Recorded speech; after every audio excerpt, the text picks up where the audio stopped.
Assalamualaikum warahmatullahi wabarakatuh. Nama saya Yolanda Aprina dengan NPM 22120111722. Di sini saya akan menjawab soal-soal UAS Hukum Islam dengan dosen pengampu Dewi Septiana SMH. Yang pertama, status hukum menikah menurut Islam yaitu 1.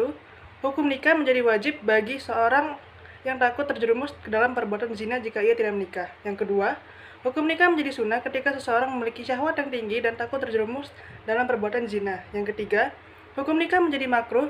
Dengan kondisi ini biasanya laki-laki yang impoten atau sudah berusia lanjut karena menghalangi tujuan untuk meneruskan keturunannya. Yang keempat, hukum nikah menjadi haram ketika seseorang berada di era orang kafir yang dapat membahayakan istri dan keturunannya. Yang kedua, cara memperoleh hak milik menurut hukum Islam ada 4, yaitu 1. Karena irazul mubahat atau memiliki benda yang boleh dimiliki. Yang dimaksud benda yang boleh dimiliki adalah harta yang tidak masuk dalam milik yang dihormati. Yang kedua, karena al-uqud atau akad adalah perbuatan atau lebih dalam mengikatkan dirinya terhadap orang lain. Yang ketiga, karena kalifiyah adalah bertempatnya seseorang atau sesuatu yang baru di tempat lama yang hilang pada berbagai macam rupa hak. Yang keempat, karena ataludu minal mamluk adalah segala yang timbul dari benda yang dimiliki merupakan hak bagi pemilik barang tersebut. Yang ketiga, tujuan aktivitas ekonomi dalam Islam yaitu 1. Memenuhi kebutuhan hidup seseorang. Kedua, memenuhi hidup keluarga. Yang ketiga, memenuhi kebutuhan hidup jangka panjang. Yang keempat, memenuhi kebutuhan hidup keluarga yang ditinggalkan. Dan yang kelima, memberi bantuan sosial dan keagamaan. Yang keempat, hukum perikatan Islam. Hukum perikatan Islam adalah bagian dari hukum perdata Islam.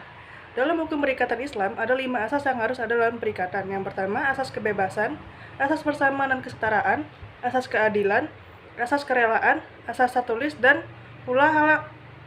ada pula hal yang dapat merusak perikatan, yaitu keterpaksaan, kekeliruan objek, dan penipuan dan tipu muslihat. Lalu, tentang berakhirnya suatu perikatan dapat terjadi karena 1.